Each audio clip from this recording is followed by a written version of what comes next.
जमलेल्या माझ्या सर्व पदाधिकारी बांधवांनो आणि भगिनींनो,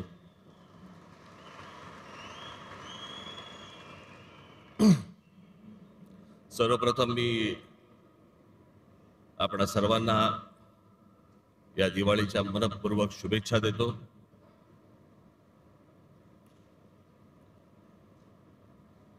बरोबर दिवाळीच्या जरा मध्यात, आज तसं काही नव्हतं, त्याच्यामुळे आज हा मेळावा इथे घेण्यात आला।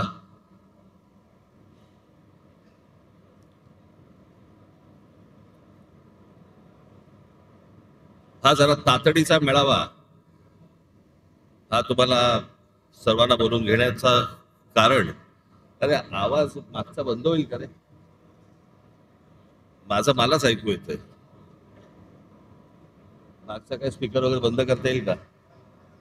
हा, मागचा करते कोण आहे इकडे? केला? तुम्हाला येतं ना ऐकू?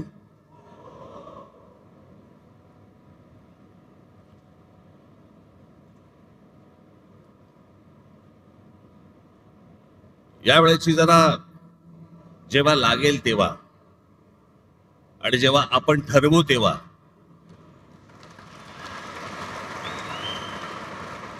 निवडणूक लागेल,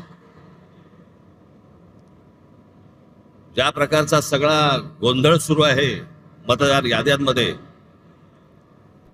हा आत्ताचा नाहीये, हा गेल्या काही वर्षांचा आहे। तुम्हाला आठवत असेल तर 2016-17ला मी याच्याच विरोधात आवाज उठवला होता, या वोटिंग मशीन आणि मतदार याद्या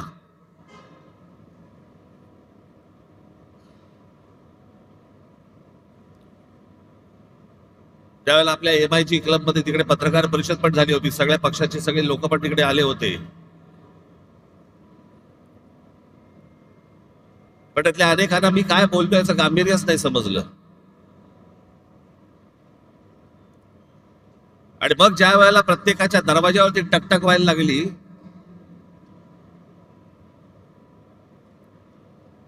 त्यावेळेला कळून चुकलं की काय प्रकार सुरू आहेत ते निवडणुकीचे।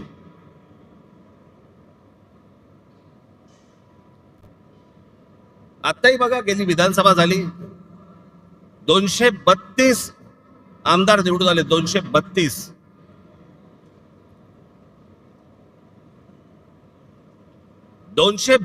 आमदार, एवढे प्रचंड यश मिळाल्यानंतर देखील महाराष्ट्रामध्ये सन्नाटा होता। कुठे विजय मिरवणुका नाहीत, कुठे जल्लोष नाही, काही नाही, सन्नाटा कर। म्हणजे मतदार तर अवाक झालेच होते, निवडून आलेले पण अवाक झाले होते। निवडून आलेल्या लोकांनाही समजेना कसा निवडून आलो।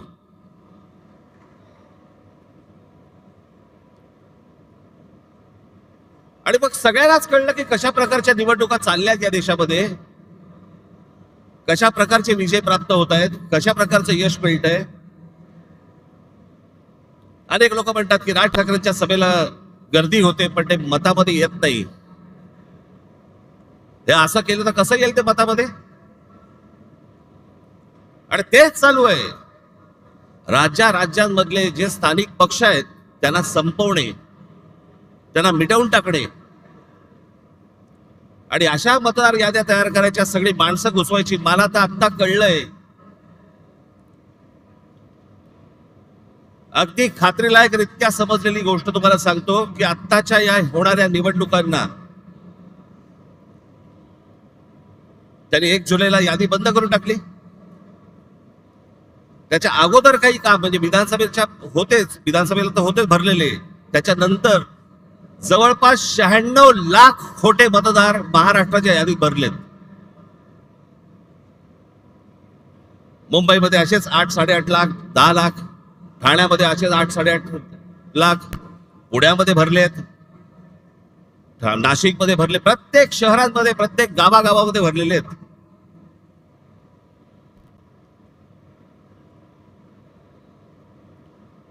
अशा निवडणुका होणार आपल्या देशात.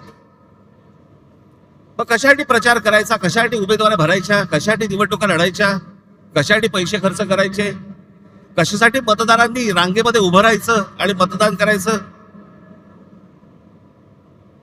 अशा प्रकारच्या निवडणुका जर होत असतील तर हा संपूर्णपणे या महाराष्ट्रातल्या आणि देशातल्या मतदारांचा अपमान आहे.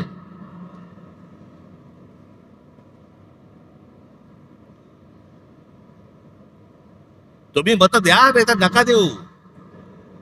मॅच फिक्सिंग झालेलं आहे, मॅच सेट आहे.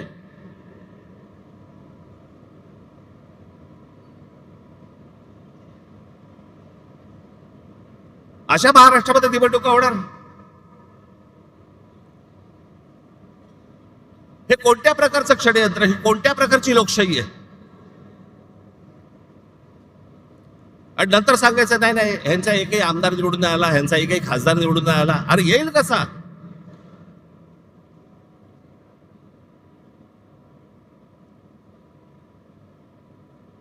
जर मतदार याद्यांमध्ये तुमची गणितच जर समजा सगळी सेट करून ठेवणार असाल, तुम्ही मतदान करा नाही तर नका करू. रिझल्ट अगोदर ठरलेला आहे.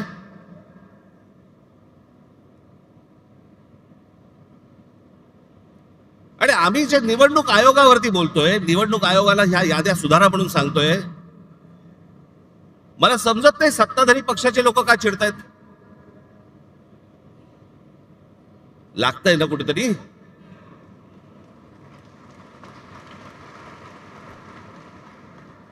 आम्ही निवडणूक आयोगाला प्रश्न विचारले की सत्ताधारी उत्तर देतात. तुम्हाला कोण विचारलं.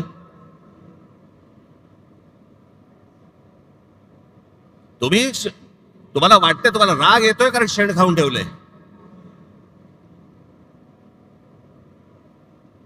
सगळ्यांना माहिती आहे, महाराष्ट्रातल्या अगदी गल्ली गल्लीमध्ये सगळ्यांना माहिती आहे की ही सत्ता कशी आली, ती कशा प्रकारची सत्ता आणली जात आहेत, कशा प्रकारचं राजकारण सुरू आहे.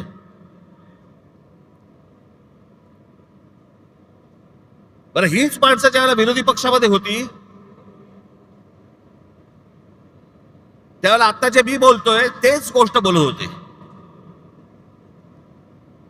सत्तेमध्ये ज्यावेळेला वेगळे असतात आणि ही आता सत्तेतले ज्यावेळेला विरोधी पक्षामध्ये होते त्यावेळेला काय बोलले.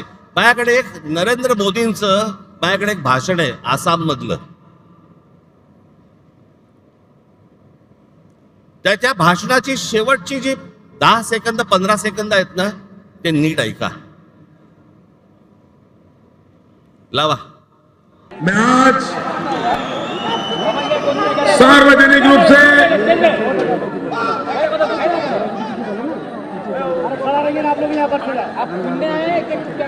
मैं आज आसनसोल की सभा में सार्वजनिक रूप से भारत के इलेक्शन कमीशन को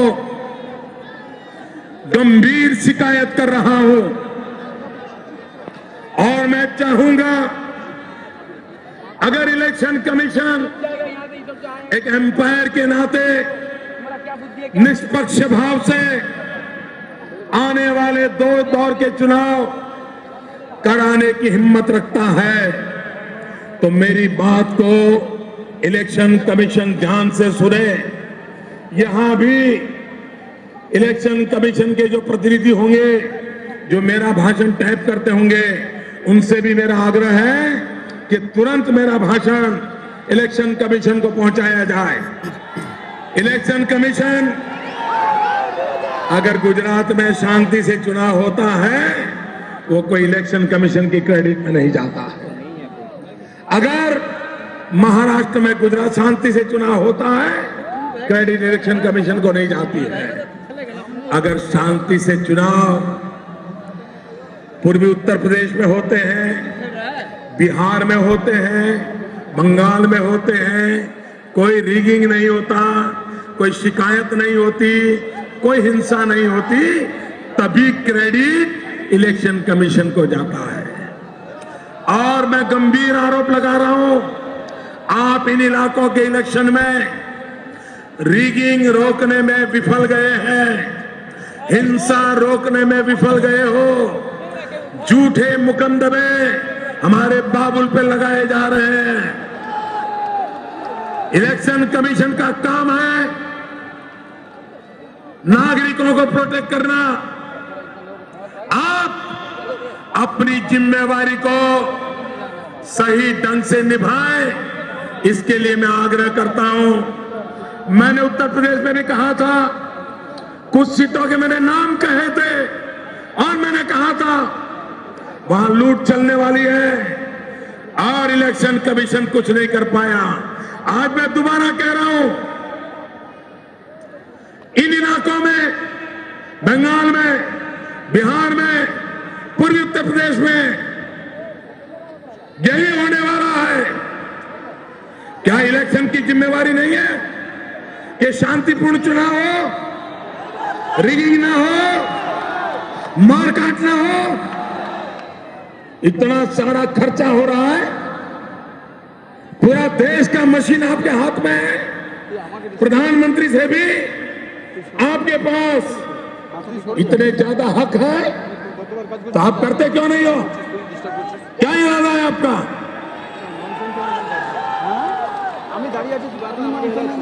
और मेरी इस बात से भी इलेक्शन को बुरा लगता है कमीशन को, तो एक और केस ठोकने की आपको इजाजत है। लेकिन निष्पक्ष चुनाव कराना ये आपकी जिम्मेवारी है। किस सरकार ने आपको बिठाया, कौन आपके मालिक है, उसके आधार पर इलेक्शन कमीशन काम नहीं कर सकता है। मैं बहुत गंभीर आरोप लगा रहा हूं। भाइयों बहनों, लोकतंत्र ऐसे नहीं चलता है। मैं जानता हूं 30 तारीख के चुनाव में कितना रिगिंग हुआ है। यही खेल चलता रहेगा क्या?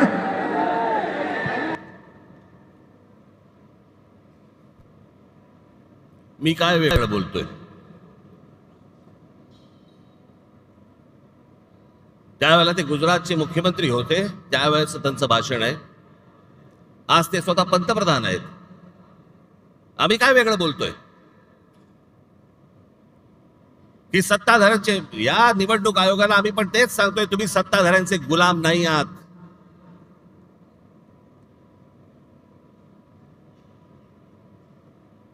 नरेंद्र मोदीजी त्यावेळेला म्हणत होते की तुम्ही सत्ताधाऱ्यांचे गुलाम नाही आहात. आम्ही आज तेच म्हणतोय.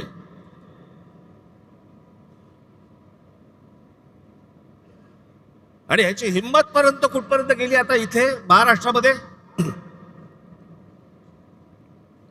सत्ताधारी पक्षाचा आमदार स्वतः सांगतो की मी माझ्या निवडणुकीला 20,000 मतं बाहेरून आणली. जाहीररित्या भाषणामध्ये बोलतो. पैठणचे आमदार आहेत भुमरे म्हणून, त्या दिवशी त्यांनी भाषण केलं आणि त्या भाषणामध्ये त्यांनी सांगितलं, मग शिंदेनी त्याला काहीतरी डोळा मारला का काहीतरी केलं की दाढीवरनं हात फिरवला. मग लगेच तो बोलला, नाही नाही, जे बाहेर गेले होते, स्थलांतरित होते, त्यांना मी आणलं. बघा, तुम्हीच तुमचंच बघा. पैठणचे आमदार विलास बापू भुमरे यांनी भाषणामध्ये बोलताना त्यांनी विधानसभा निवडणुकीत 20,000 मतदार हे बाहेरून आणले असं सांगितलं. मात्र शिंदे यांनी इशारा करताच विलास भुमरेंनी सारवासारव केली. मतदान बाहेरून आणलं म्हणजेच स्थलांतरित मतदार होते, त्यांना मतदान करण्यासाठी विधानसभेच्या वेळी आणलं असा खुलासा किंवा सारवासारव त्यांनी केली. त्यानंतर सभागृहामध्ये एकच हशा पिकला.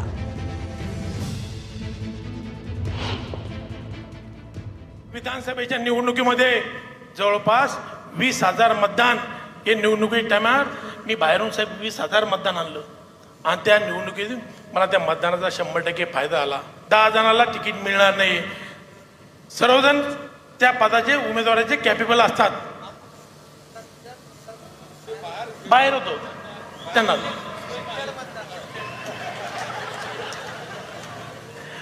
माझ्या मतदारसंघातलं 20,000 मतदान हे बाहेर स्थलांतरित झाले होते, त्या लोकांना मी मतदानाच्या दिवशी घेऊन आलो साहेब.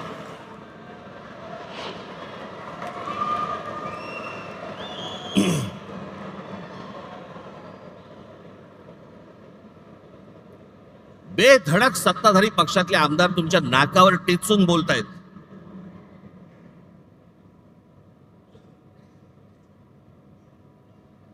महाराष्ट्रातल्या सगळ्या मतदारांचा अपमान हे भर व्यासपीठावरती करतायत की आम्ही 20,000 मतदान बाहेरून आणलं. प्रत्येकाने सांगले आहेत, त्यातच सत्ता उभी राहिली.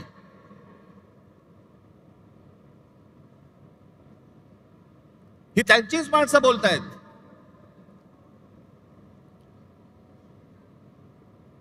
आणि निवडणूक आयोगामध्ये घोळ आहे, निवडणूक आयोगाच्या यादीमध्ये घोळ आहे. हे बोलणारे कोण आहेत आता? आम्ही तर आहोत.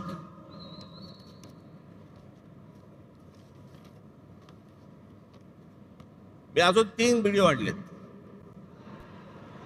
एक आहे सतीश चव्हाण, अजित पवार गट. दुसरे आहेत संजय गायकवाड, एकनाथ शिंदे गट. आणि तिसरे आहेत मंदा म्हात्रे, हे भाजपचे आहेत. हे तिघेही आमदार आहेत,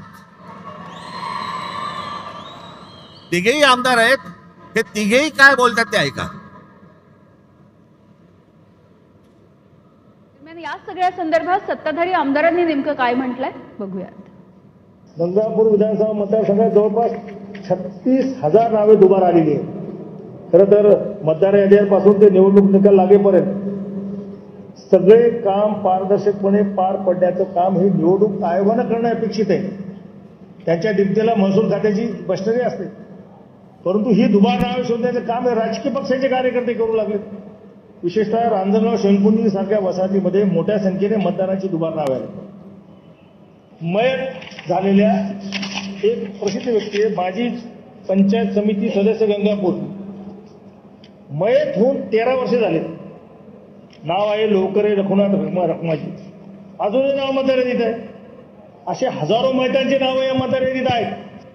बघा, मी बुलढाण्यामध्ये जवळपास कलेक्टर साहेबांना 4,000 डबलची नावं ही बोगस असल्याचं आम्ही कळवलेलं आहे, लेखी कळवलं आहे. काल महाराष्ट्र राज्याचे निवडणूक आयोग दिनेश वाघोले साहेबांना मी फोन केला की अशा प्रकारचे बोगस नावं आहे आणि काही 30-30 वर्षापासूनचे लोक इथे राहून गेलेत, अधिकारी राहून गेलेत, त्यांचे देखील नावं तसेच आहेत आणि मृत्यू झालेले देखील. हा आकडा जिल्ह्यात जर विचार केला तर लाखापेक्षा अधिक हा आकडा आहे. आणि निवडणूक आयोग म्हणतो नाव काढू नका. अरे ही जी डबल नाव ही तुम्ही काय काढत नाही? असा कोणता या भारताचा कायदा आहे, कोणतं संविधान असतं की असे बोगस नावं तुम्ही कायम ठेवतात? मृत्यू पावलेल्यांची नावं तुम्ही टाकत नाही. 25 जुलैला तुम्ही सांगितले की नाव काढू पण नका पण टाकू नका. कालपर्यंत जे मुलं तरुण झाले, वयात आले, ज्यांना मतदानाचा अधिकार प्राप्त झाला, तुम्ही त्यांचा अधिकार हिसकून घेत नाहीये का? गेले 15-20 वर्ष जवळजवळ मी सातत्याने ही दुबार नावं असतील किंवा बोगस नावं असतील यासाठी मी कलेक्टर असतील, निवडणूक अधिकारी असतील यांच्याकडे प्रयत्न करत होते. ही ठराविक लोक असतात, ही पैसे घेऊन नोंदणी तर करतात आणि लोक इकडनं तिकडनं गावाकडनं आणून सकाळ सकाळ ते मतदान करूनही ते जातात. त्यामुळे उमेदवाराला त्याचा फटका बसू शकतो. हे सत्ताधारी पक्षाचे आमदार आहेत बरं का. आणि सत्ताधारी पक्षाचे आमदार असून देखील हे सांगतायत की बोगस मतदार भरलेले आहेत याद्यांमध्ये.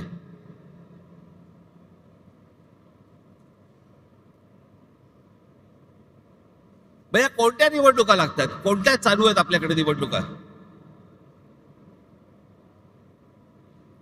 हे गेल्या 10-12 वर्षामध्ये, 15 वर्षामध्येच का प्रश्न पडले?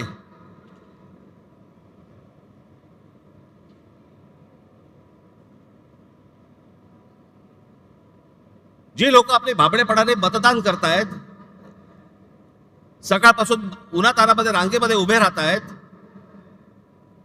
त्यांच्या मताला जर काही किंमत नसेल आणि अशाच प्रकारे जर समजा तुम्हाला आकडेवारी जुळवून जर समजा सत्ता मिळवायची असेल, कशासाठी निवडणुका करायच्यात?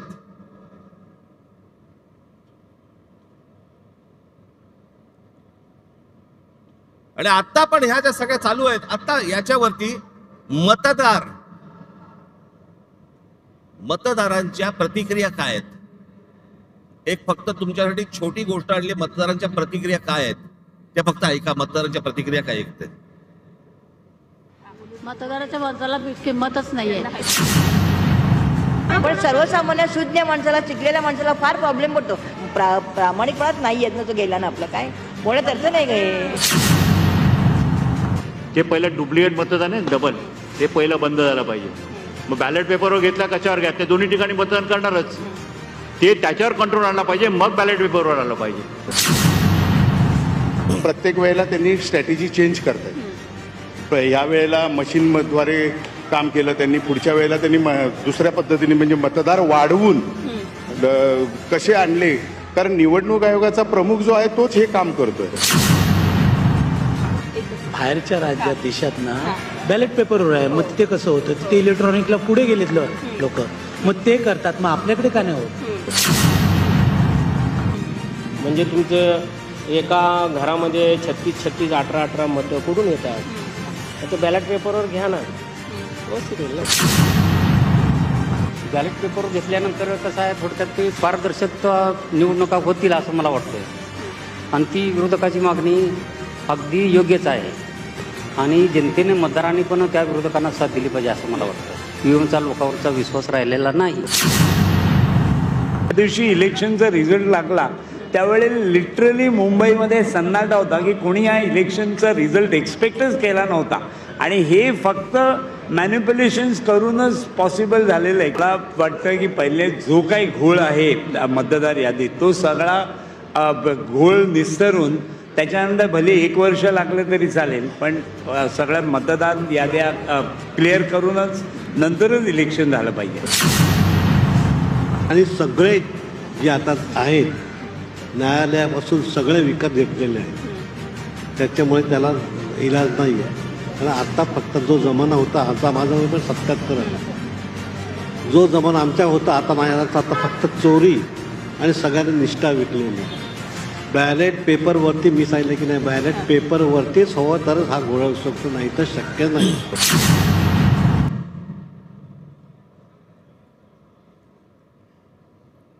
या मतदारांच्या प्रतिक्रिया आहेत. हे सगळं कशासाठी सुरू आहे? केंद्रातही आम्हीच पाहिजे, राज्यातही आम्हीच पाहिजे, महानगरपालिकेतही आम्हीच पाहिजे, जिल्हा परिषदमध्ये आम्हीच पाहिजे.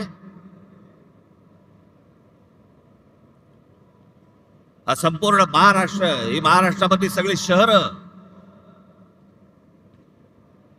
ही अदानी अंबानीला आंदण म्हणून द्यायची आहेत.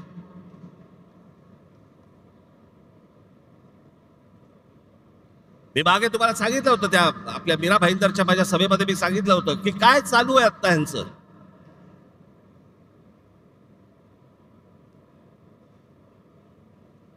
ठाणे जिल्हा हातामध्ये आल्याशिवाय मुंबईला हात घालता येणार नाही, म्हणून तिकडनं सगळी अख्खी सगळी सुरुवात चालू आहे. ती पालघर पासून सगळी सुरू आहे. तिथे ज्या इमारती उभ्या राहत आहेत त्या इमारतीमध्ये लोक कोण राहत आहेत ते बघा, सगळे गुजरातमध्ये येत आहेत. मी मागे जो विरोध केला होता त्या बुलेट ट्रेनला, तो याचसाठी, तो पट्टा बघा अख्खा, तो भौगोलिक पट्टा बघा तुम्ही. आता तिकडे वाढवण बंदर येत आहे, तिकडे आता विमानतळ येत आहे. इथे एक विमानतळ आता नवीन आलं, आता वाढवणला तिकडे करतायत एक विमानतळ. कोणासाठी, कशासाठी? मला यांचा कळलेला जो प्लान आहे ना, आज हे 100% सगळे सांगणार आहेत नाही म्हणून, असं होणार नाही, आम्ही होऊ देणार नाही, करणार नाही वगैरे सगळे सत्ताधारी सांगतील, पण यांचा प्लान काय तो लक्षात ठेवा.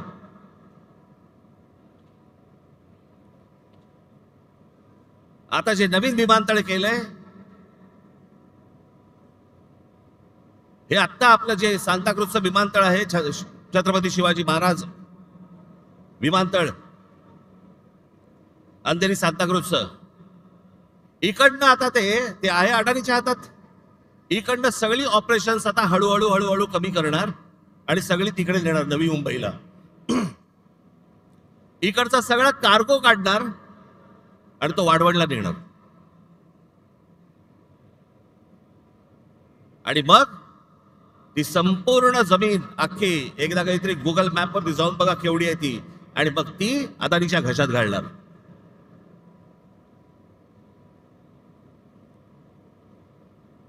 जेवढा जेवढा म्हणून तुमचं अस्तित्व आहे सगळं हे मिटवायला येत आहेत. भारतीय जनता पक्षाला जे मतदान करणारे जे लोक आहेत ना, मराठी सगळे लोक, मला त्यांनाही सांगायचं आहे,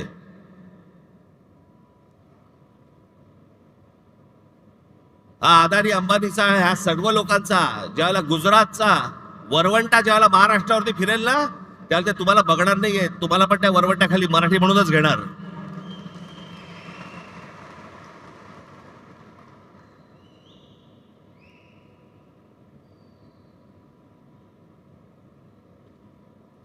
सगळ्या गोष्टींमध्ये अदानी. शस्त्र बनवायचे अदानी, बीज बनवायचे अदानी, टनेल बनवायचे अदानी, रस्ता बनवायचा अदानी, सगळं अदानी. आता तिकडे ठाण्यामधली एक जागा आहे, हे संपूर्ण हे तुमचं संजय गांधी राष्ट्रीय उद्यान, नॅशनल पार्क, या नॅशनल पार्क मधली एक जागा बघितली. तिकडे आता जंगल तोडणार आतलं, हा सगळा भाग येतो तो ठाणे जिल्ह्यामध्ये येतो, आणि तिकडे अदानीला पॉवर प्रोजेक्ट काढायचं आहे. त्याच्यामध्ये तिकडचे सगळे आता आदिवासी सगळे जे लोक आहेत त्यांना हटवणार, तिकडे जंगल तोड करणार आणि पॉवर प्रोजेक्ट टाकणार.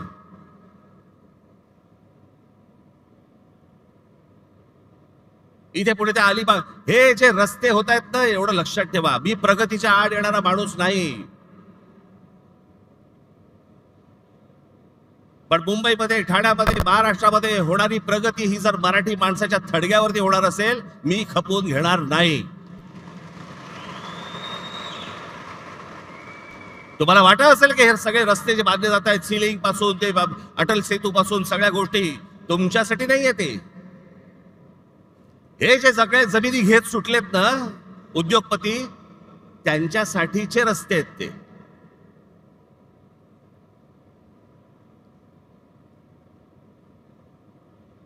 सगळ्या गोष्टींमध्ये हात घाला. नजर पडेल ते पाहिजे मला, जिथे नजर पडेल हे मला पाहिजे, हे मला पाहिजे, हे मला पाहिजे. आणि आमच्याकडे कुंपणच शेत खात आहे. आमचीच मराठी माणसं यांना जमिनी मिळवून देत आहेत.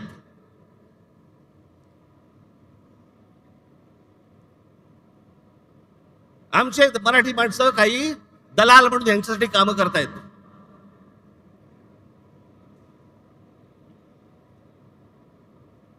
केंद्र तर आहेच हातामध्ये, राज्य तर आहेच हातामध्ये. उद्या जिल्हा परिषदा आणि महानगरपालिका जर समजा हातामध्ये आल्या, रानच मोकळं.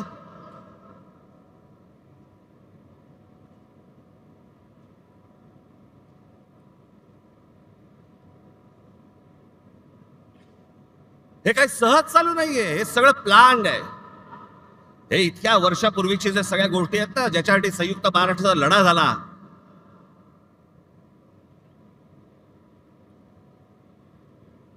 ही गुजरातला मुंबई हवी होती आणि महाराष्ट्राला मुंबई देऊ नका असं म्हणणारे पहिले कोण होते? वाईट याच गोष्टीचं वाटतं की ज्यांच्याकडे आम्ही आजपर्यंत आदराने पाहत आलो, आम्ही त्यांनी सांगावं की मुंबई महाराष्ट्राला मिळणार नाही म्हणून. आणि ते होते, पहिले होते वल्लभभाई पटेल. तुमचा विश्वास बसणार नाही. आचार्य यात्रांची पुस्तकं वाचा, मग तुम्हाला समजेल, सगळ्या गोष्टी समजतील. इतिहाला पहिला विरोध कोणी केला होता?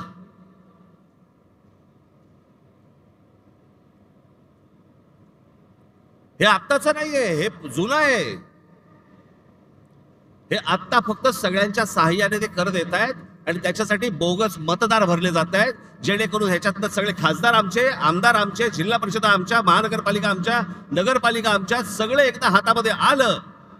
तुम्ही काय करणार आहात? नंतर काय करू शकता तुम्ही? नंतर काही नाही. एकदा हाताबंद गेलं, जमीन एकदा हाताबंद गेली परत येत नाही. आणि जमीन हेच तुमचं अस्तित्व आहे. ते एकदा हाताबंद गेलं, त्याच्यासाठीची ही सगळी रचना आहे. माझ्या महाराष्ट्रातल्या सगळ्या मतदारांना माझी विनंती आहे, सतर्क रहा.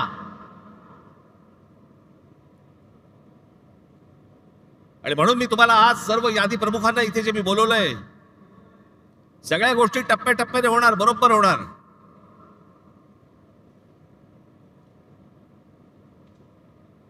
मी ज्या सर्व संपूर्ण यादी प्रमुखांना बोलवलंय, मुंबईचे आहेत, ठाण्याचे आहेत, कल्याण डोंबिवलीचे आहेत, नवी मुंबईचे आहेत, मीरा भाईंदरचे आहेत. घराघरामध्ये जा. माझी मतदारांनाही माझी विनंती आहे की आमचे लोक ज्यावेळेला येतील, इतर सहयोगी पक्षांचे पण लोक ज्यावेळेला येतील, त्यांना सहकार्य करा. एकेका घरामध्ये 800 माणसं भरली जात आहेत, नावं दिली जात आहेत. 700 माणसं, 800 माणसं, 1000 माणसं, 500 माणसं जे मतदार नाही आहेत, पण अशी सगळी खोटी नावं भरून हे निवडणुकांना सामोरं जायचं म्हणतात.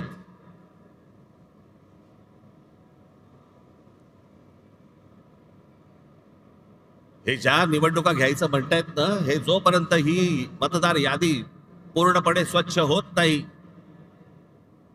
सर्व राजकीय पक्षांचं समाधान जोपर्यंत होत नाही, तोपर्यंत या महाराष्ट्रामध्ये निवडणुका घेऊनच दाखवा.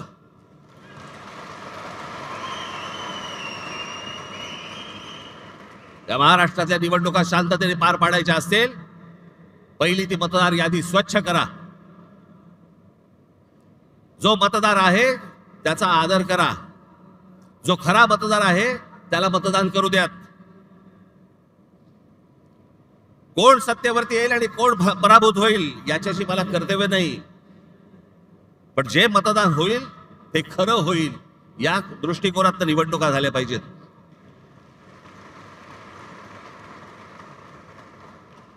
त्याच्यामुळे आता सर्व माझ्या यादी प्रमुख जे आहेत, माझे शाखाध्यक्ष आहेत, उपशाखाध्यक्ष आहेत, माझे गटाध्यक्ष आहेत, यादी प्रमुख आहेत, प्रत्येक ठिकाणी कोण कोण राहत आहेत, किती किती माणसं राहत आहेत, कोण कोण मतदार आहेत, तपासायला सुरुवात करा.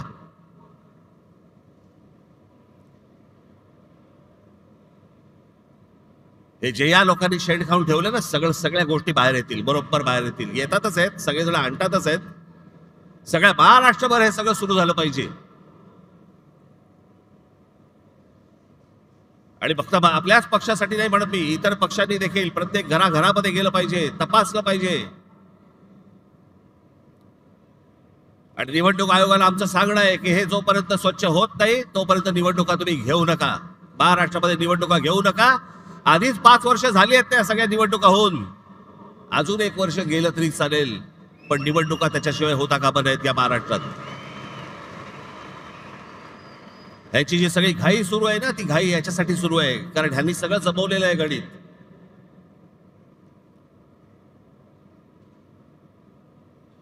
पुढे या सगळ्या गोष्टींचं पुढे कसं कसं जायचंय, कुठे कुठे जायचंय, ह्याचे प्रत्येकाचे टप्पे ठरलेले आहेत, योग्य वेळी सांगणार. पण आज 3 वाजता एक सर्वपक्षीय पत्रकार परिषद आहे, ज्याच्यामध्ये शिवसेनेचे लोक असतील, आमचे लोक असतील, राष्ट्रवादी काँग्रेसचे लोक असतील, सर्वच पक्षाचे लोक असतील. सत्ताधारी पक्षाच्या लोकांना पण यायचं असेल तर येऊ शकतात.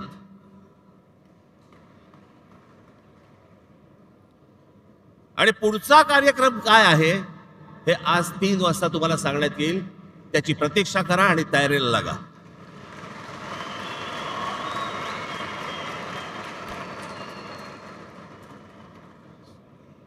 जिथे जिथे तुम्हाला शक्य होईल तिथे इथे सगळ्या गोष्टींची तयारीला लागा तुम्ही. हे तुम्हाला आज 3 वाजता तुम्हाला समजेल. ही पत्रकार परिषद होईल त्यावेळेला. पण आज तुम्ही इकडे जण आलाय, मला फक्त आपल्याला एवढंच सांगायचं आहे की कशासाठी काय चालू आहे षडयंत्र ते सर्वांनी ओळखा आणि मतदार याद्यांवरती जोरात कामाला लागा, एवढंच सांगण्यासाठी म्हणून मी आज आपल्या सर्वांसमोर मी इथे आलोय. जाताना सर्वजण नीट जा आणि घराघरापर्यंत, नागरिकांपर्यंत प्रत्येकाकडे पोचा.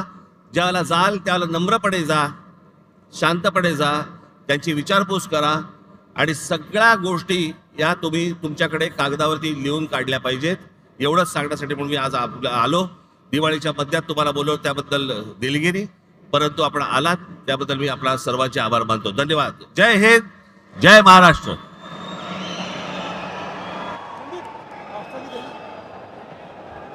कृपया राष्ट्रगीताला सगळ्यांनी उभं राहावं.